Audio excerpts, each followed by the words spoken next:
The sound of a child screaming can shatter glass. But in the most exclusive restaurant in New York, it was shattering a Mafia don's patience.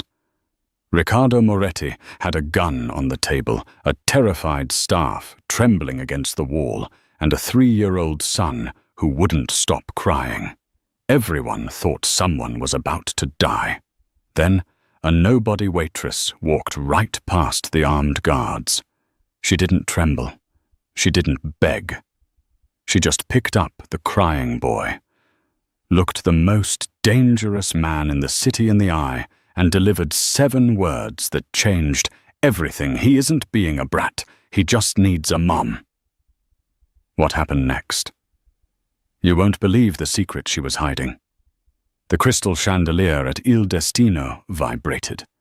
It wasn't from an earthquake, and it wasn't from the subway rumbling beneath the Manhattan pavement. It was from the lungs of 3-year-old Leo Moretti. The restaurant was silent, save for the child's piercing wails. It was 8:00 p.m. on a Friday prime time. Usually the clinking of silverware against bone china and the low hum of deals being made filled the air. Tonight the air was thick with a terrifying, suffocating tension. At the center table, the king's table, sat Riccardo "Rico" Moretti. Rico was 32 years old, wore a bespoke Brioni suit that cost more than most people's cars, and had eyes like shattered ice. He was the capo of the Moretti crime family, a man who had dismantled rival syndicates with a fountain pen and a silenced pistol. But right now he looked defeated. "Leo," Rico growled, his voice low and dangerous. "Basta. Enough." No. I want no." Leo screamed, sweeping a plate of untouched truffle risotto off the table. The ceramic shattered loudly against the marble floor. The entire restaurant flinched. The maitre d', a sweating man named Marco, approached with trembling hands. "Mr. Moretti, is everything perhaps a different dish for the young master?" Rico slowly turned his head. The look he gave Marco could have curdled milk. "He doesn't want food, Marco. He wants to torture me. Do I look like a man who knows how to stop a toddler?" Rico ran a hand through his dark hair, gripping the roots.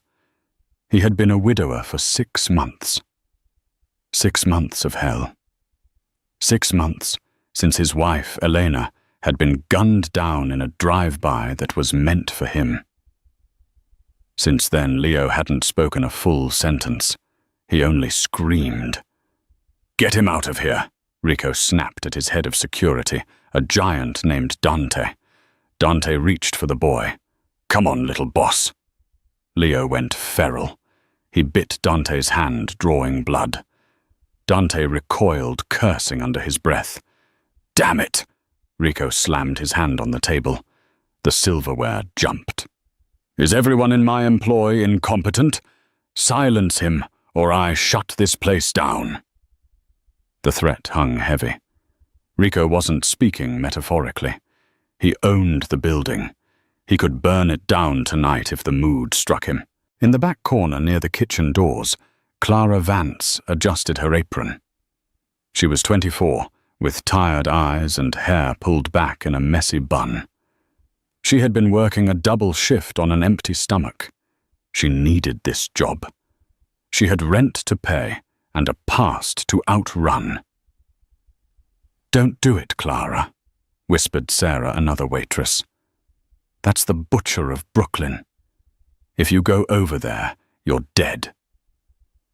Clara watched the little boy. She didn't see a brat. She didn't see a Mafia heir. She saw a tiny red-faced human being who was drowning in grief. She saw the way he was clutching his own shirt, gasping for air between sobs. She knew that gasp. She knew that panic. Clara ignored Sarah. She grabbed a glass of warm milk from the service counter, dropped a single cube of sugar into it, and walked onto the floor. "Hey, you!" Marco hissed, trying to grab her arm. "Get back to the kitchen." Clara pulled away and kept walking. The sound of her cheap, rubber-soled shoes squeaking on the marble was the only sound other than Leo's screams. She stopped at the table. Rico looked up. His hand hovered near the inside of his jacket, where his sidearm rested. "Who are you?" Clara didn't look at Rico. She looked at Leo. She knelt down, ruining her tights on the wet risotto and broken ceramic. "Hey there," she said, softly. Her voice wasn't high-pitched or patronizing. It was low, steady. A grounding wire. Leo paused. Just for a second. He hiccuped, his tear-filled eyes widening as he looked at this stranger who was sitting in the mess with him. "It's loud in here, isn't it?" Clara whispered. "Too many people. Too many lights." Leo stared at her. He took a shaky breath. Clara reached out, not to grab him, but to offer the glass. "Warm milk, with a sugar cube. Someone I used to know liked this when the world got too loud." Leo looked at the milk. Then he looked at Rico. Then back at Clara. Slowly the boy's tiny hands reached out. He took the glass. He brought it to his lips and took a sip. The screaming stopped. The silence that followed was heavier than the noise. Clara reached into her apron pocket and pulled out a simple white napkin. She gently wiped the tears and snot from his face. "There," she said, smoothing his hair back. "You're okay. You're safe." Leo leaned into her touch. His eyes drooped. Within 30 seconds, the adrenaline crash hit him. He slumped forward, resting his head on Clara's shoulder, right there on the restaurant floor. Rico Moretti sat frozen. He stared at his son. The son who hadn't slept through the night in half a year, curled up against a waitress who smelled like dish soap and vanilla. Rico looked at Clara. For the first time, he really looked at her. The fraying collar of her uniform, the dark circles under her amber eyes, the scar on her chin. "How did you do that?" Rico asked, his voice hoarse. "Nannies with PhDs in child psychology couldn't do that." Clara carefully stood up, lifting the heavy toddler with surprising strength. She transferred him into Dante's waiting arms, though Leo whined at the loss of contact. Clara brushed the risotto off her knees. She looked Rico in the eye, a capital offense in his world. "He isn't difficult, Mr. Moretti," she said, "and he isn't hungry for risotto." "Then what is it?" Rico demanded, standing up to his full height. He towered over her. Clara didn't flinch. "He's terrified. He's grieving. He just needs a mom." The silence stretched. Marco, the manager, looked like he was about to faint. "You did not mention the dead wife. You did not talk back to the Don." Rico's jaw tightened. "Get out." Clara blinked. "Excuse me." "You heard me," Rico said, his voice cold again, the wall slamming back up. "Leave my table. In fact, leave the restaurant." Clara felt a sting of humiliation, but she nodded. Gladly. She turned and walked away. As soon as the kitchen doors swung shut behind her, Rico exhaled, sinking back into his chair. He looked at Dante, who was holding the now sleeping Leo. "Dante," Rico said quietly. "Boss. Find out who she is. Find out everything. Where she lives, who she owes money to, what she eats for breakfast." "You want me to handle her?" Dante asked, implying violence. Rico looked at his sleeping son. "No. I want to hire her." Clara was fired before she even finished her shift. Marco didn't care that she had quieted the VIP's son. He cared that she had humiliated the establishment by sitting on the floor and speaking out of turn to the owner of the city. "Here's your payout for the week." Marco sneered, shoving a wad of cash into her hand at the back exit. "Don't come back, Clara. You're trouble." Clara stood in the alleyway. It had started to rain, a cold, miserable New York drizzle. She counted the cash. $200. It wouldn't even cover the electricity bill, let alone the rent hike her landlord, Mr. Henderson, had slapped on her door yesterday. She pulled her thin coat tighter around herself and began to walk. The alley was dark, smelling of wet garbage and ozone. She was 3 blocks away, waiting at a crosswalk when a black Cadillac Escalade rolled up beside her. The window hummed down. "Get in," a deep voice commanded. Clara stiffened. She knew that voice.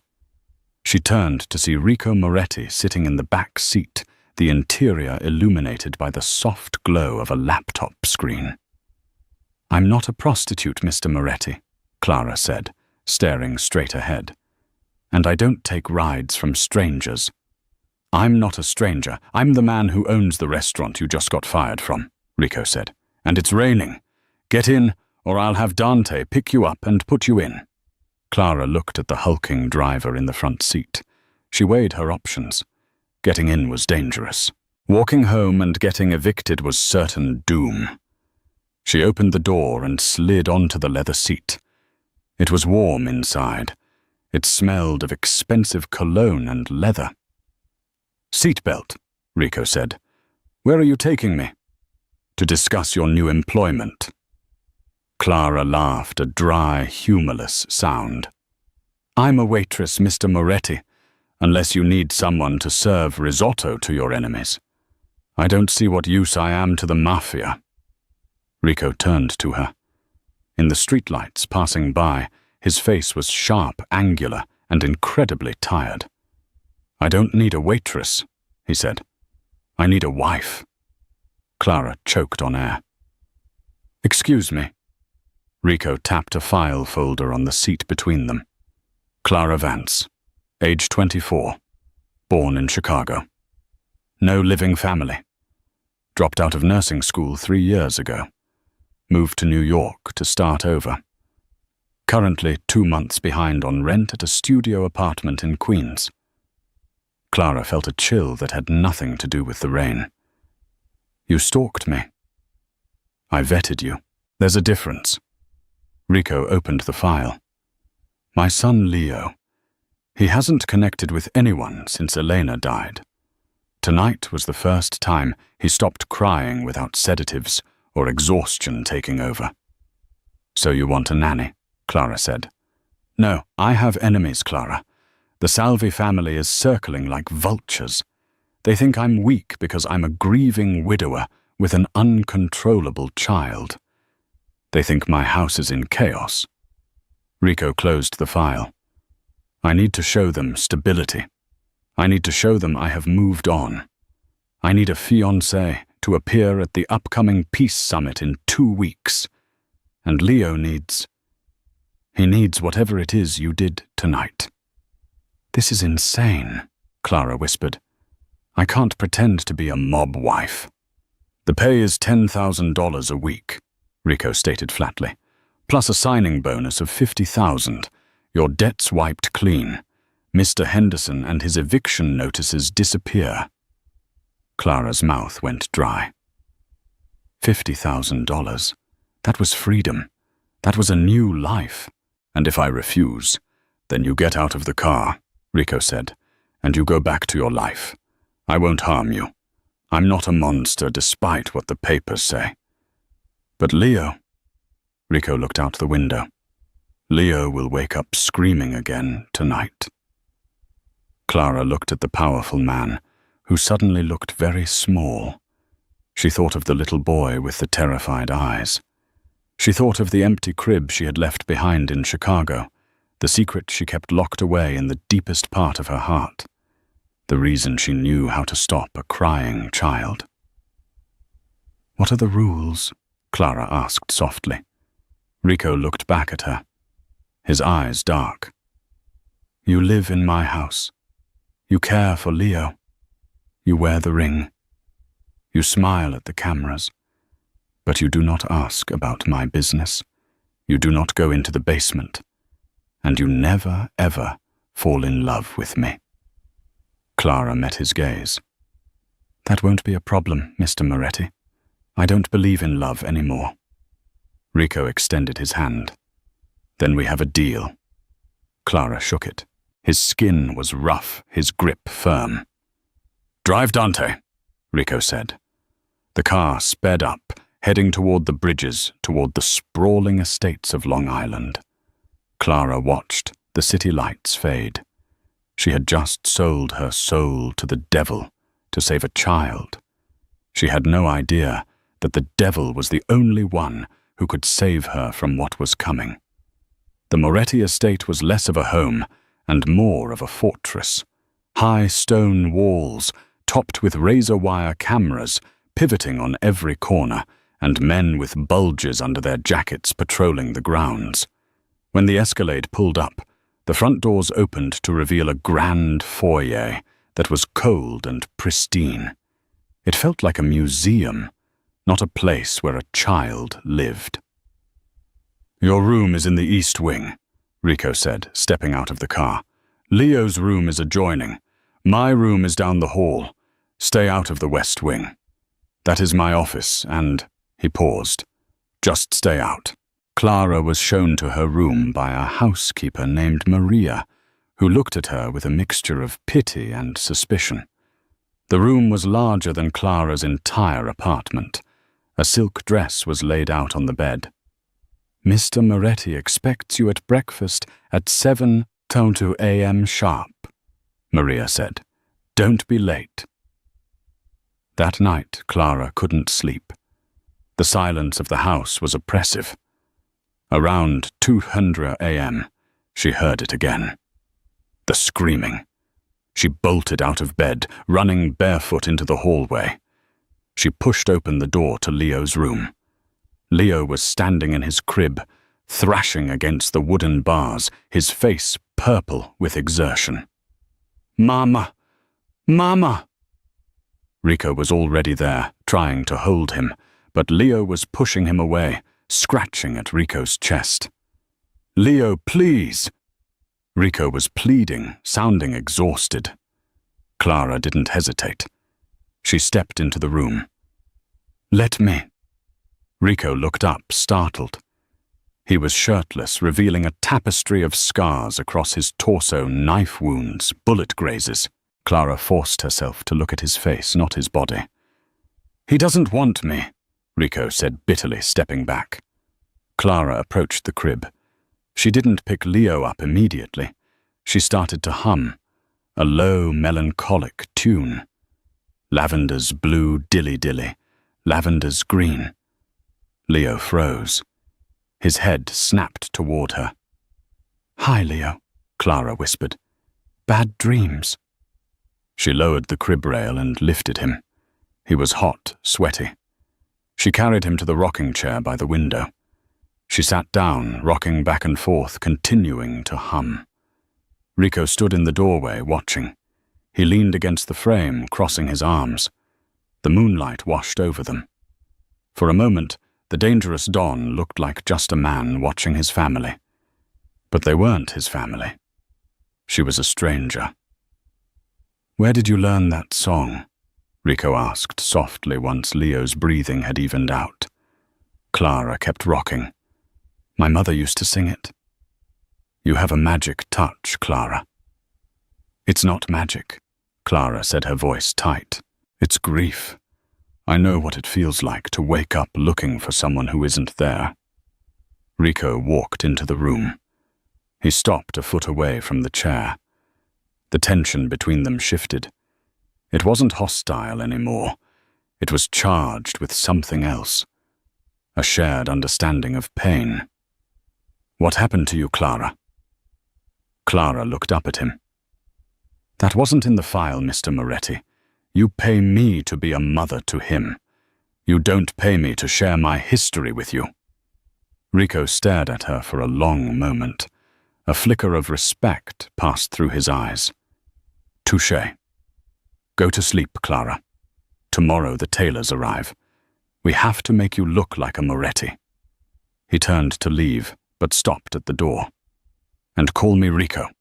If we're going to lie to the world, we should at least get the names right." The next few days were a whirlwind. Clara was poked, prodded, dressed in silk and velvet. She was taught how to walk in stilettos, how to hold a wine glass, how to smile without showing teeth. But the real work was with Leo. She spent hours on the floor with him, building block towers, reading books. She learned that he loved dinosaurs and hated peas. She learned that he was terrified of loud noises. She also learned about the house. One afternoon, while Leo was napping, Clara wandered down the hallway. She found herself near the west wing. The door was heavy oak, slightly ajar. She knew the rules. Stay out. But curiosity was a dangerous thing. She pushed the door open. It was a study. Dark wood leather books. But on the wall was a massive painting of a woman. She was breathtakingly beautiful with dark hair and Rico's eyes. Elena. Under the painting was a shrine. Candles, flowers, and files. Clara stepped closer. The files were spread out on the desk. They were police reports, autopsy photos. Clara gasped. She saw a photo of a car, a silver sedan riddled with bullets. Her hand flew to her mouth. Flashback. Chicago. 3 years ago, she was walking home from the clinic. A silver sedan sped past her, chased by a black van. Gunshots. The sedan crashed into a lamppost right in front of her. Clara had run to help. She saw the woman inside, bleeding, dying. The woman had grabbed Clara's hand, leaving a bloody smear. "Protect him!" the woman had gasped. Clara snapped back to the present. She looked at the date on the file. It wasn't 3 years ago. It was 6 months ago. New York. But the car, the method, it was exactly the same hit she had witnessed in Chicago. The one that had made her flee the city, because the shooter had seen her face. "What are you doing in here?" The voice was like a whip crack. Clara spun around. Rico was standing in the doorway, and this time he wasn't looking at her with respect. He was holding a gun. The door was open," Clara stammered, backing up against the desk. Rico holstered the gun, but crossed the room in 2 strides. He grabbed her arm, his grip bruising. "I told you, the West Wing is forbidden." "I'm sorry," Clara cried. I saw the photo." "You saw nothing," Rico hissed. He pulled her close, his face inches from hers. His eyes were wooled. "Do you know what happens to people who know too much in this house? They disappear." "Rico, you're hurting me," she whispered. He froze. He looked at his hand on her arm. He let go as if he had been burned. He stepped back, running a hand over his face. "Get out!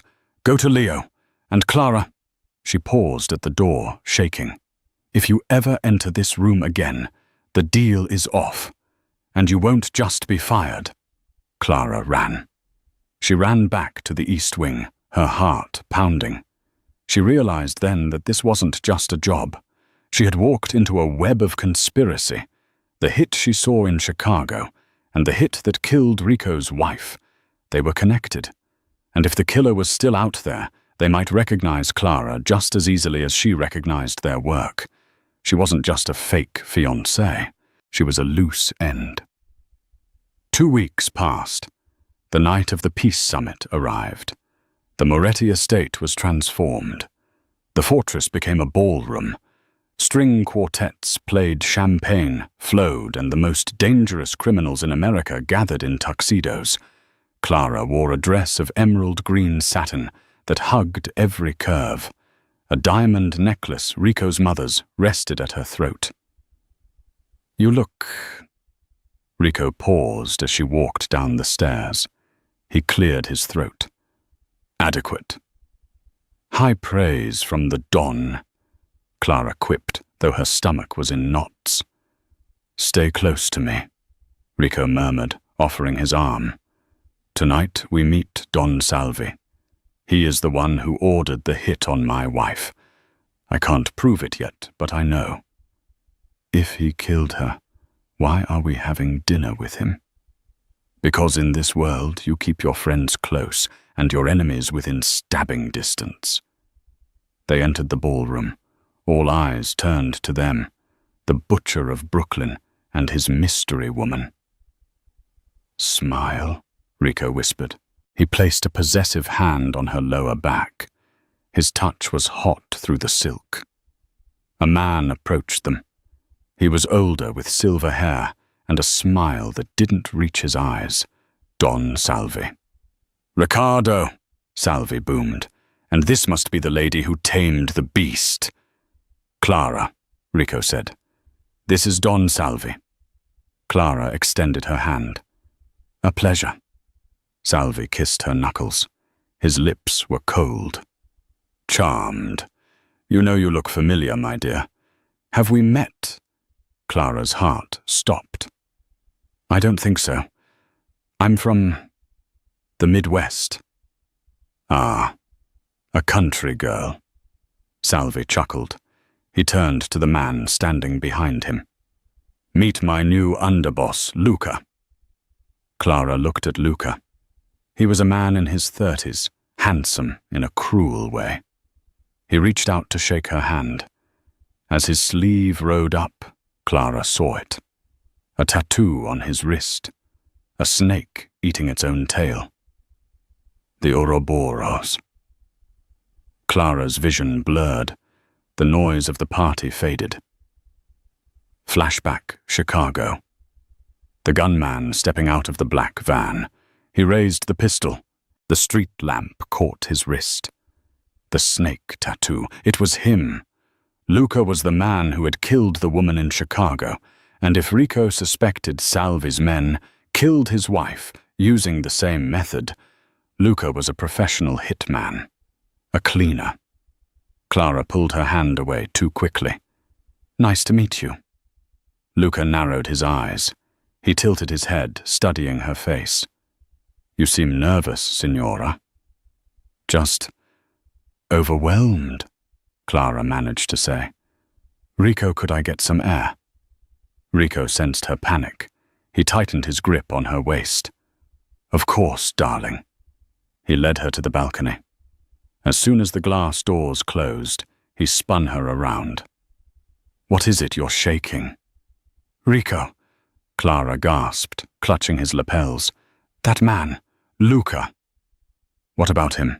He's the one." "The one what?" "The one I saw in Chicago, 3 years ago. I witnessed a murder, Rico. A woman was shot in her car. I saw the shooter. I saw his tattoo. A snake eating its tail." Rico went rigid. "Luca has that tattoo." "Yes, he's the killer. And if he's here—" "Rico, he works for Salvi." Rico's eyes turned murderous. "Salvi didn't just kill Elena. He's been running a hit squad across the country." "He recognized me," Clara whispered. "I saw it in his eyes. He knows I'm the witness who got away." Suddenly, the balcony door opened. "Ricardo," a voice called out. It was Marco, the restaurant manager, who was helping cater the event. But Marco looked pale. He had a gun pressed to his back. Behind him stood Luca, and he was holding a silenced pistol. "I thought I knew you," Luca said, stepping onto the balcony and sliding the door shut, locking it. "The little nurse from Chicago. You have 9 lives, sweetheart." Rico stepped in front of Clara. Luca, you're making a mistake. The mistake was missing her 3 years ago. Luca grinned. Don Salvi sends his regards, Rico. He figures if he kills your new fiancée the same way he killed the first one, you'll finally break. Rico didn't move. You think you can kill us both and walk out of here? Who's going to stop me? Your men are drinking my wine. And Dante is currently taking a nap in the pantry with a knife in his throat. Rico's face fell. Dante was dead. Clara, Rico said, his voice terrifyingly calm. When I move, you run. Jump off the balcony. What, it's 20 feet. Better a broken leg than a bullet in the head. So romantic, Luca sneered. He raised the gun. Rico exploded into motion. He didn't go for his own gun. He lunged at Marco, shoving the manager into Luca. Thwip! A silenced shot went wild, shattering the glass door. Run! Rico roared, tackling Luca. Clara scrambled over the stone railing. She looked down. Dark bushes below. She didn't think. She jumped. She crashed into the hedge, scratching her face, twisting her ankle. Pain shot up her leg, but she scrambled up. Gunshots rang out from the balcony above. Loud ones now. Rico was fighting back. Clara limped toward the main house, screaming for help. But then she stopped. Leo, if Luca was here, if Salvi was making a move, they wouldn't just target Rico. They would target the air. Clara forgot her ankle. She forgot the pain.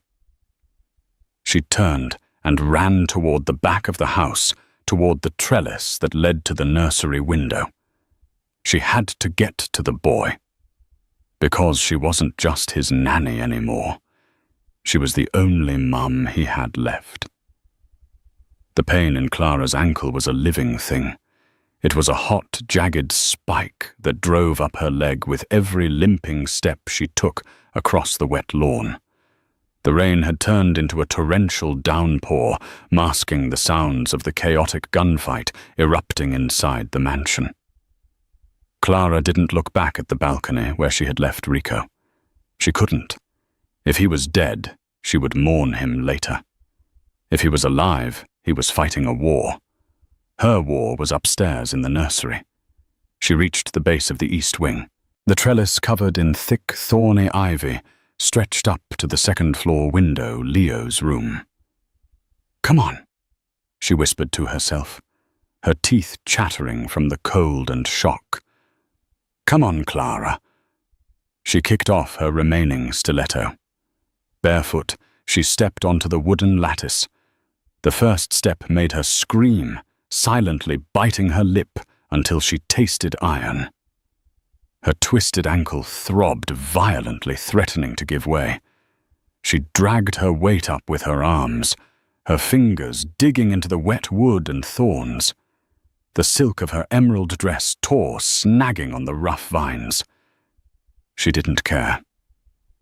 1 rung. 2 rungs. Don't look down. Above her, the nursery window was dark. A flash of lightning illuminated the glass. Inside the house, the muffled thump-thump of silenced gunshots echoed. They were getting closer to the east wing. Clara reached the window ledge. Her arms were shaking, her muscles burning with exhaustion. She tried the window. Locked. Panic flared in her chest. She pressed her face to the cold glass. Inside, she could see the silhouette of the crib. Leo, she mouthed. She made a fist, wrapping it in the hem of her ruined dress. She looked around. No rocks. Nothing. She had to use her elbow. She pulled back and struck the pane of glass near the latch. It didn't break. She struck it again harder, putting her entire body weight into the blow. Crack. A spiderweb fracture appeared. 1 more. She slammed her elbow into the glass, screaming through her gritted teeth. The pane shattered inward. Shards of glass rained onto the carpet. Clara reached in, undid the latch, and shoved the window up. She tumbled into the room, landing hard on her shoulder, rolling over broken glass. The room was quiet. Too quiet. "Leo," she whispered, dragging herself up. She limped to the crib. It was empty. The blood drained from her face. Her heart hammered against her ribs like a trapped bird. "Leo."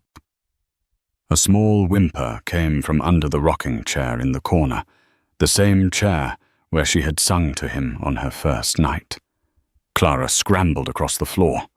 Leo was curled into a tight ball, clutching his stuffed dinosaur, his eyes wide and terrified in the shadows. "Mama," he whispered. It was the first time he had ever used that word for her. Clara's heart broke and soared at the same time. She pulled him into her arms, burying her face in his neck. He was trembling violently. "I've got you," she whispered fiercely. "I've got you, baby." Suddenly the handle of the nursery door turned. Clara froze. She hadn't locked it. She had come in through the window. She looked around frantically for a weapon. A lamp. A toy. The door creaked open. A figure stepped into the room, backlit by the hallway light. It wasn't Rico. It was a man in a tuxedo holding a knife. It was one of the security guards. A man Clara had said good morning to for 2 weeks. A traitor. "Sorry, Miss Vance," the man said, his voice void of emotion. "Salvi pays better." He stepped forward. Clara pushed Leo behind her. She stood up, favoring her good leg. She was a waitress, a failed nursing student. She was 5'5" and unarmed. He was 6'2" and trained to kill. "Don't touch him," Clara warned, her voice low. It wasn't a plea. It was a growl. The guard laughed. "You think you can stop me?" He lunged. Clara didn't back away. She dropped. As the knife slashed through the air where her neck had been, she grabbed the heavy ceramic base of the humidifier from the floor. With a primal scream, she swung it upward. Crack! The ceramic connected with the guard's kneecap. Bone crunched. The man howled, stumbling back, dropping to one knee. But he didn't drop the knife. He slashed out blindly the blade, catching Clara's forearm. A line of fire erupted on her skin.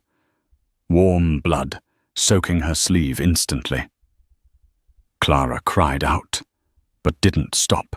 She shoved the heavy rocking chair toward him, pinning him against the wall for a split second. "Run Leo into the closet!" she screamed. The guard shoved the chair away with a roar of rage. He scrambled up, eyes murderous. "You little bit—" Bang! The sound was deafening in the small room. The guard's head snapped back. He crumpled to the floor, motionless.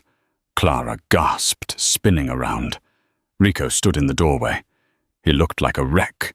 His tuxedo jacket was gone. His white shirt was soaked in blood, some of it, most of it not. He was breathing heavily, his chest heaving, a smoking pistol in his hand. He looked at the dead guard.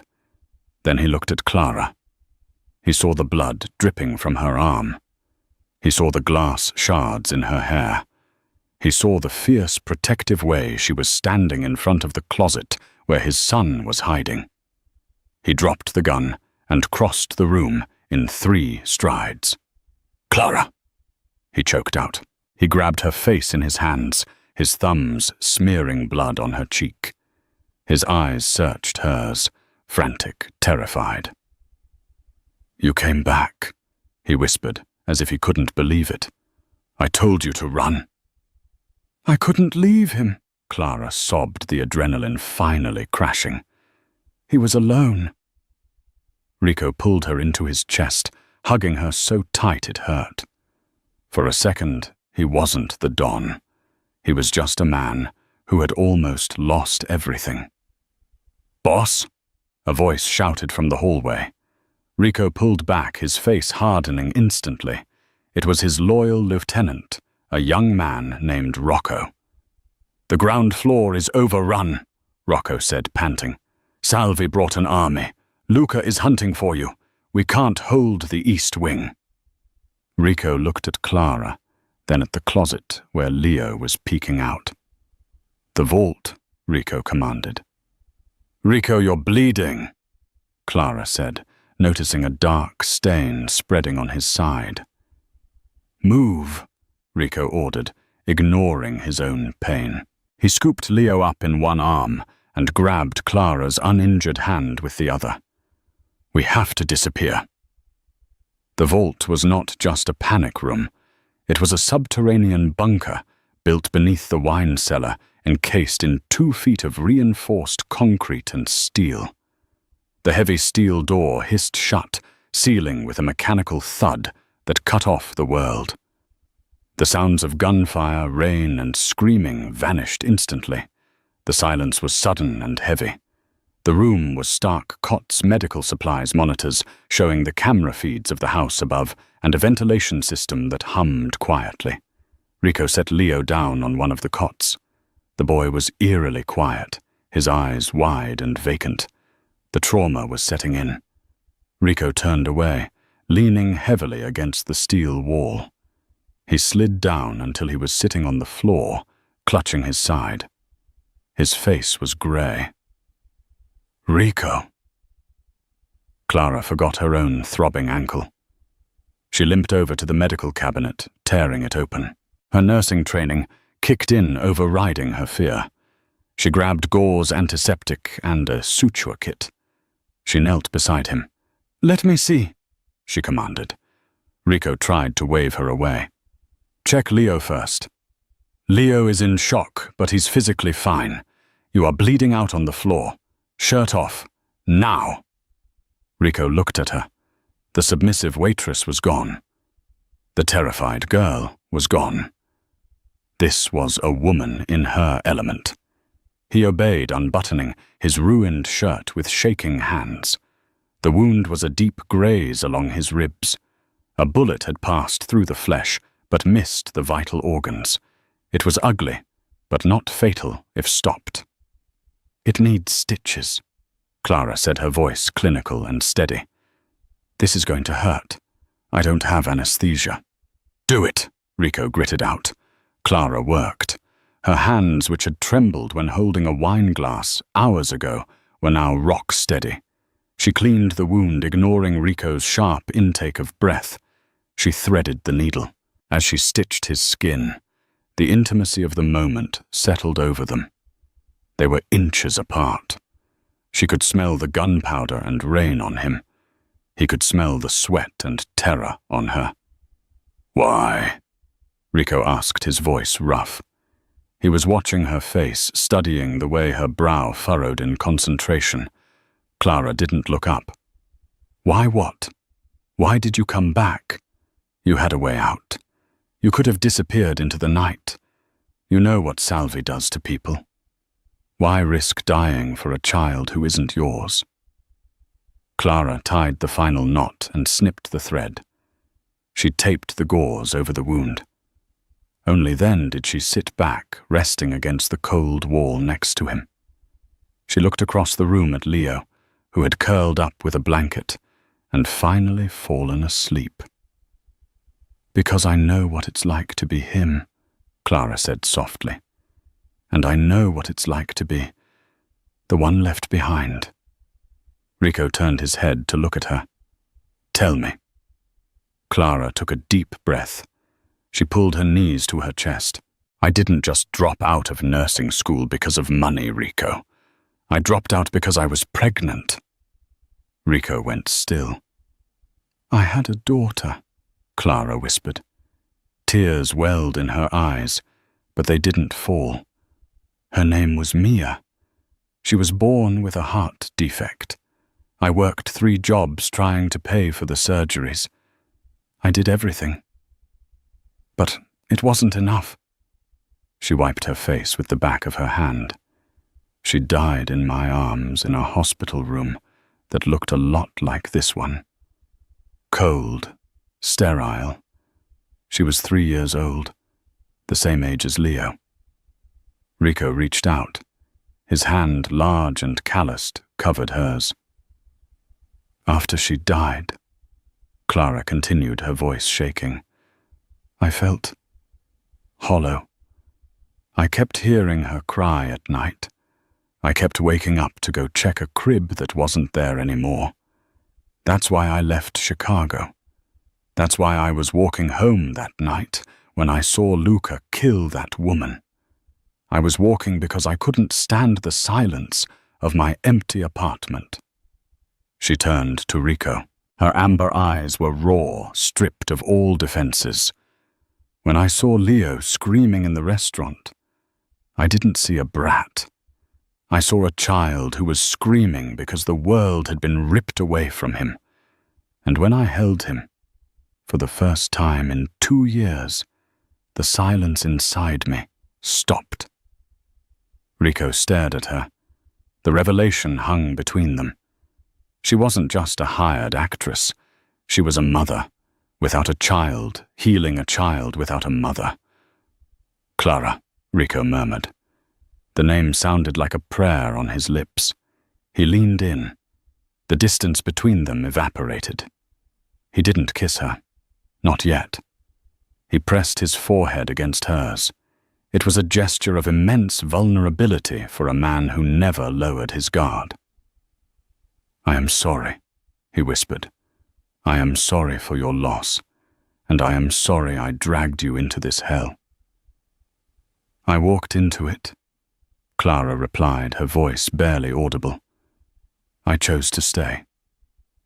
You are the bravest person I have ever met, Rico said. He pulled back slightly to look her in the eyes. Salvi thinks he can break me by taking my family. He doesn't realize he just gave me a reason to burn the world down. He glanced at the monitors. On the screen, shadowy figures were moving through the hallway above. They were searching for the entrance to the vault. Rico's expression shifted. The sadness was replaced by a cold, calculated fury. The dawn was back. They are looking for the hidden door, Rico said. It will hold for a few hours, but not forever. What do we do? Clara asked. Rico stood up. He grimaced at the pain in his side, but pushed through it. He walked to a weapon rack on the far wall. He racked the slide of an assault rifle. We don't hide anymore, Rico said. There is a tunnel at the back of this vault. It leads to the boathouse a mile away. I want you to take Leo and go. Clara stood up, panic returning. And you? I am going to open the main door, Rico said calmly. I am going to draw them in, and I am going to end this. No, Clara said, grabbing his arm. That's suicide. Luca is out there. There are dozens of them. It's the only way to ensure you get away, Rico said.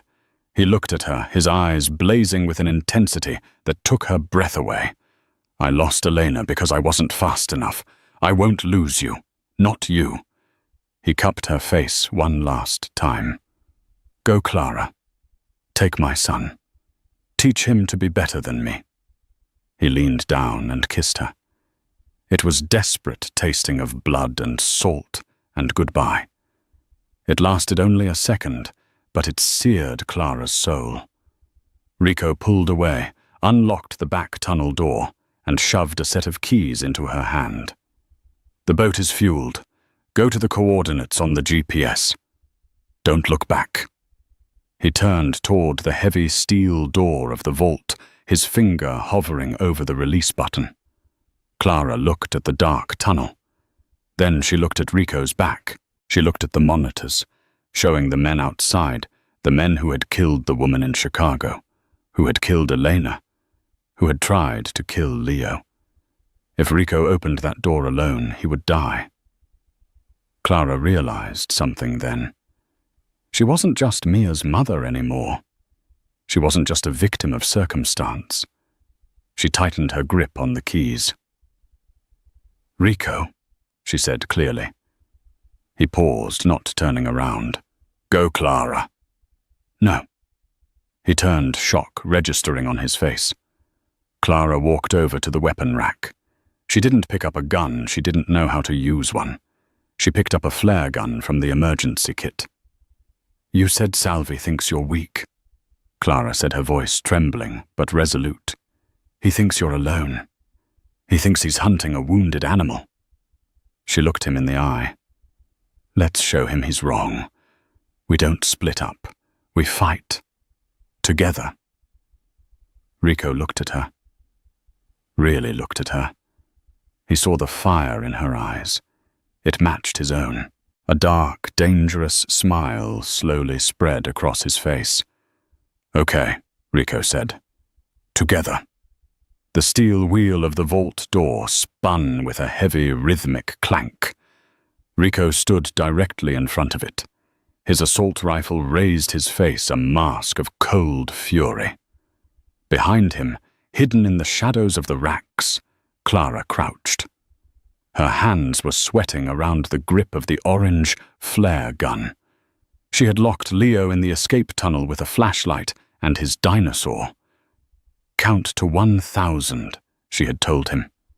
Like a game of hide and seek. The vault door hissed. The seal broke. Rico didn't wait. He kicked the heavy door outward. The hallway of the wine cellar was filled with Salvi's men. They were expecting a cowering family. They got a demon. Rico opened fire. The deafening roar of the rifle in the confined space was like a physical blow. 2 men dropped instantly. The others scrambled for cover behind the oak barrels of vintage Barolo. Suppressing fire, a voice screamed. It was Luca. Bullets chipped away at the concrete frame of the vault. Rico was forced back, grunting as a ricochet sliced his cheek. He checked his magazine. Low. Come out, Riccardo, Luca taunted from the darkness of the cellar. Don Salvi is growing impatient. Give us the girl and the boy, and I'll make your death quick. Rico looked back at Clara. He signaled with 2 fingers. 2 left, plus Luca. Clara nodded. She moved to the edge of the door frame. She could smell the spilled wine, the gunpowder, and the metallic tang of blood. Rico leaned out and fired 2 precise shots. Bang! Bang!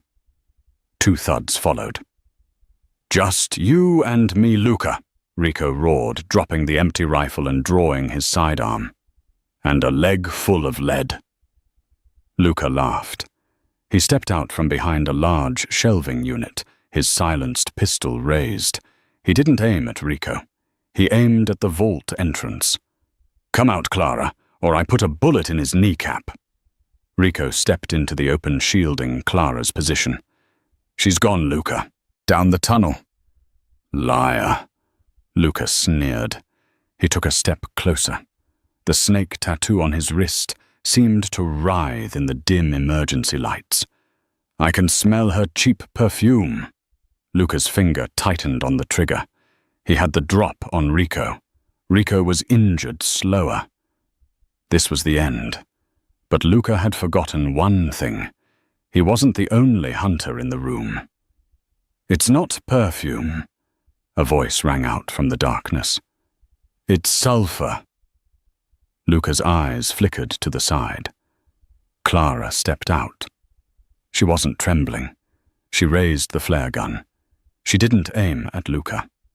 She aimed at the massive, floor-to-ceiling rack of high-proof brandy and cognac directly behind him. Burn, she whispered. She pulled the trigger. The flare hissed through the air, a streak of blinding magnesium white. It smashed into the glass bottles. Kaboom! The alcohol ignited instantly. A wall of blue and orange flame erupted, exploding outward like a dragon's breath.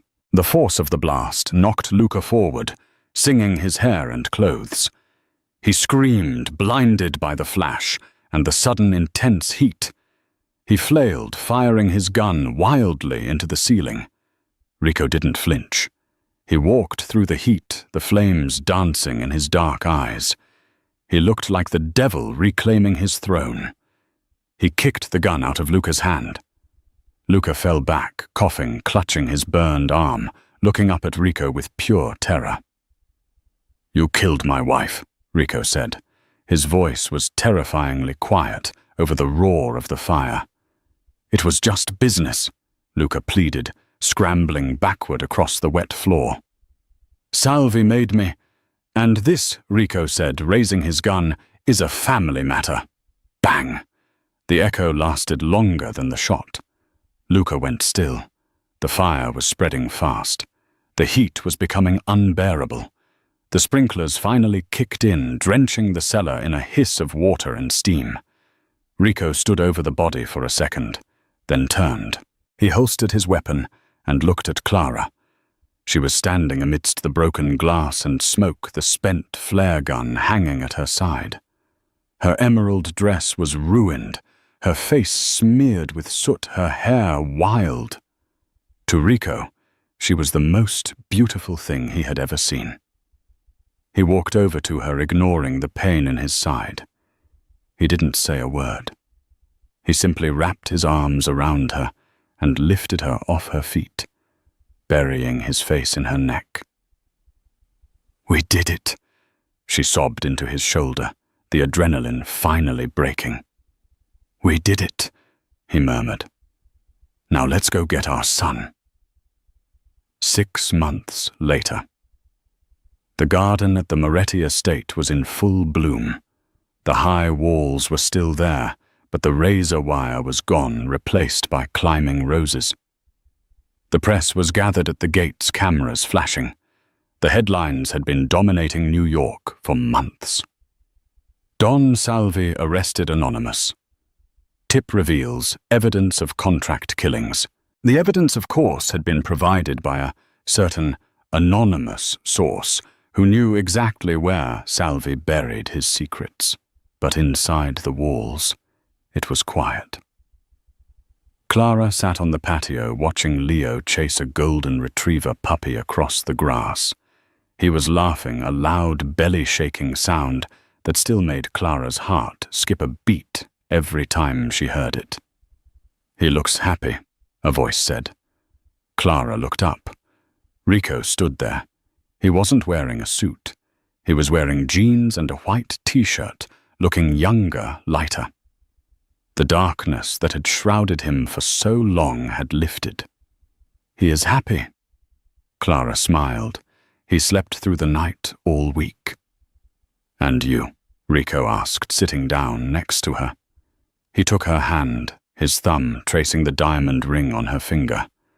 The fake ring. "I'm waiting," Clara said. "Waiting for what?" "For my contract to expire," she teased gently. 6 months. That was the deal. The peace summit is over. Salvi is gone. You don't need a fake fiancé anymore." Rico went quiet. He looked at Leo, then back at Clara.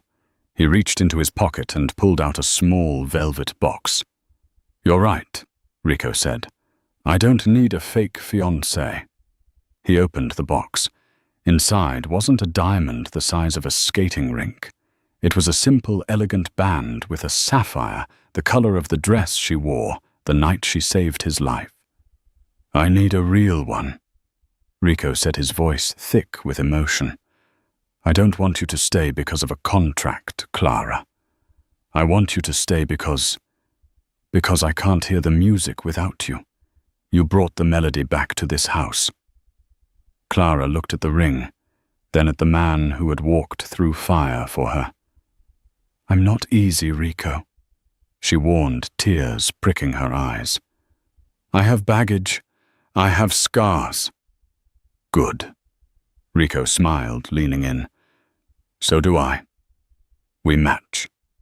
He slid the ring onto her finger. It fit perfectly. "Mummy, Daddy, look," Leo shouted from the lawn, holding up a stick he had found. Clara froze. It was the first time Leo had called Rico Daddy in a year. and the first time he had ever called her Mommy in the daylight.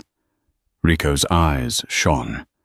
He kissed Clara deep and slow, sealing a promise that was stronger than any Mafia oath. "Coming, Leo," Clara called out, laughing through her tears.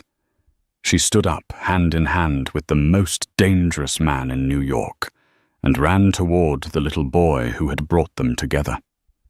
The scream at the restaurant had started it all, but the laughter in the garden was how it ended.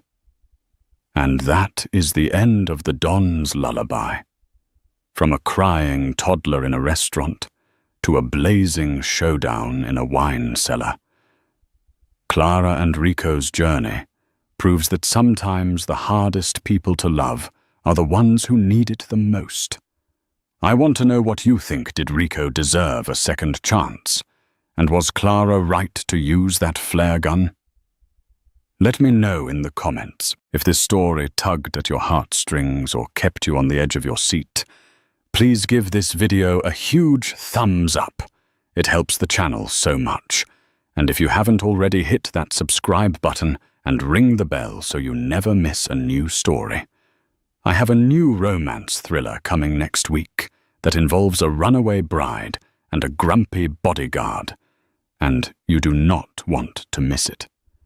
Thanks for listening, and remember, sometimes a scream is just a cry for help.